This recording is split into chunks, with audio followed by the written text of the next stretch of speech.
السلام عليكم ورحمة الله وبركاته. في يا جماعة دايما نقطة خلاف بتحصل مع العملاء والصناعية. أنا عملت قبل كده فيديو وضحنا فيه نقط الخلاف، ووضحنا إن هي تمشي إزاي ودنيتها إزاي وكده. فالنهاردة في حاجة مهمة جدا حبيت برضو إن أنا أوضحها للناس، وهي تنظيف الأرضية أو نظافة الشقة. اولا حضرتك لازم تكون عارف ان اهم بند، هي البنود كلها عندك مهمة، بس اهم بند بيظهر لك جمال العقار بتاعك او الشقة بتاعتك او المبنى او الفيلا او ايا كان العقار بتاعك هو بند الدهانات. يا يطلعك فوق قوي ينزلك في الارض. ممكن تبقى صارف ملايين على السباكة وعلى الكهرباء وعلى كل حاجة، ويجي بند الدهانات ينزلك الشقة تحت خالص. وممكن تبقى صرفت حاجات بسيطة جدا، ولكن في بند الدهانات يطلعها لك في السماء. تمام؟ طبعا كله بيعتمد على جودة الشغل والنظافة والاهتمام بالشغل بتاعه. طيب دلوقتي هنيجي بعد كده نتكلم في حاجة مهمة جدا، وهي نظافة الأرضية. نظافة الأرضية على الصنايعي اللي شغال ولا على العميل؟ بص حضرتك، هو عشان نمنع الجدال في حتة زي كده، أنا مش جاي عندك عشان أنضف لك شقتك. هتقول لي أنت مستلمها نظيفة، صح؟ بيحصل الناس كتير جدا يقول لك أسلمك نظيف تسلمني نظيف. حضرتك تسلمها لي نظيف أسلمها لك نظيف؟ لا، تسلمها لي مفروشة. تمام؟ أسلمها لك زي ما هي.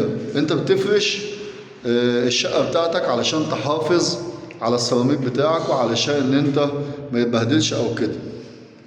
فانا ما اجيش انا اشيل تكلفة، يعني انت عشان توفر الفرش وتوفر الكلام ده اجي انا اشيل التكلفة على حسابي؟ لا طبعا.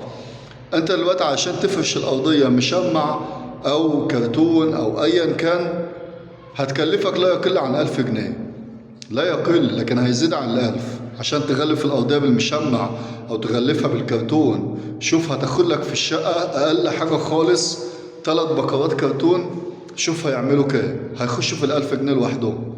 تمام؟ غير كمان إن الصنايعي اللي هيقف يفرشهم برضه هيتحاسب على الأقل خالص، هياخد يومية، يبقى أنت هتاخد حوالي 1500 جنيه عشان تفرش الأرضية كرتون أو مشمع. تمام؟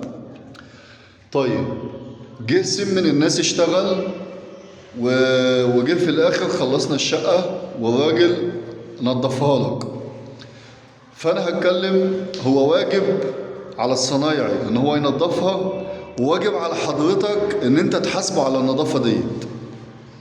يعني هو واجب على الاتنين، واجب على الصنايعي ان هو ينظفها، وواجب على صاحب الشقة اللي هو حضرتك ان انت تحاسبه على النظافة ديت.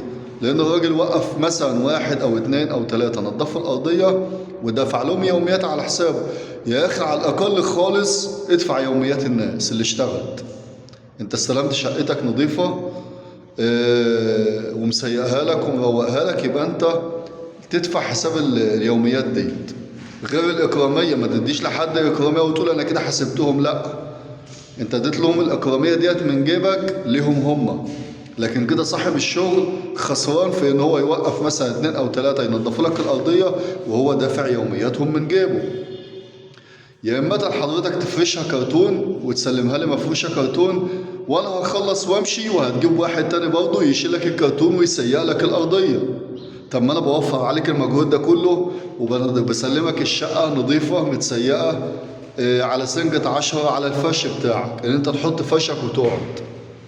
فانا وفرت عليك كتير جدا. فانت زي ما انا بوفر عليك انا وفرت عليك اولا، وده كلامي للصنايعي اللي شغال او للفني. نظافة الشقة دي من اهم الحاجات اللي بتبين قد ايه انت شغلك محترم وكويس قدام العميل. فلو شافك اصلا الشغل بتاعك شقتك معفنه فدي حاجه بتعيب فيك انت. وبعدين برضه حاجه كمان حبيت افتكرتها حالا. انا كصنايعي شغال مش بنظف الشقه مره واحده، ده انا بنظفها مره واثنين وثلاثه واربعه. ما يكونش صاحب الشقه مفكر ان هو جه في الاخر شافها اتنضفت مره واحده، لا، ده انا بنظف. بيجي الكهربائي يشتغل بنظف وراه، بيجي النجار يشتغل بنظف وراه. ممكن تنظف في الشقة على ما تخلصها أكتر من 10 مرات تتكنس. لحد ما نوصل لمرحلة التسيير في الآخر. يعني دايما أي حد استحالة ومن رابع المستحيلات، والكلام ده أنا بقوله على الملأ اهوت، إن أنت تلاقي مثلا واحد بتاع رخام يخش يركب لك حوض رخام ويعفر الدنيا ويبهدل الدنيا وأنا شغال وهيسيب لك الشقة نظيف. استحالة. يعني ممكن واحد في المليون. دايما اي صنايعي بيخش بيبهدل الدنيا، والنقاش هو اللي بينظف وراه وهو اللي بيشتغل وراه. النجار، هات لي نجار واحد في الجمهورية بيخش يريح النجارة وتبقى لسه مكنوسة ومتنضفة. هات لي نجار بيخش يريح ويملاها نشارة خشب وينضفها بعد ما يخلص. استحالة تلاقي واحد في الجمهورية بحالها بيعمل كده. طب مين اللي بينظف وراه؟ حضرتك انت كصاحب شقة؟ لا طبعا. النقاش هو اللي بينظف علشان خاطر هو مش عايز يقعد في مكان وسخ. هو شغال بدهانات فلازم يكون المكان نظيف، فبيبقى لسه منظف ومروق الدنيا، ويجي النجار يخش يبهدله الدنيا. يجي الكهربائي يخش يفتح سبوتات وليد ومعرفش ايه، بيبهدله الدنيا برضه هو اللي بينظف. يجي السباك يخش يركب اللطقم او الحاجات ديت، احيانا بيجي واحنا شغالين وبرضه النقاش هو اللي بينظف وراه.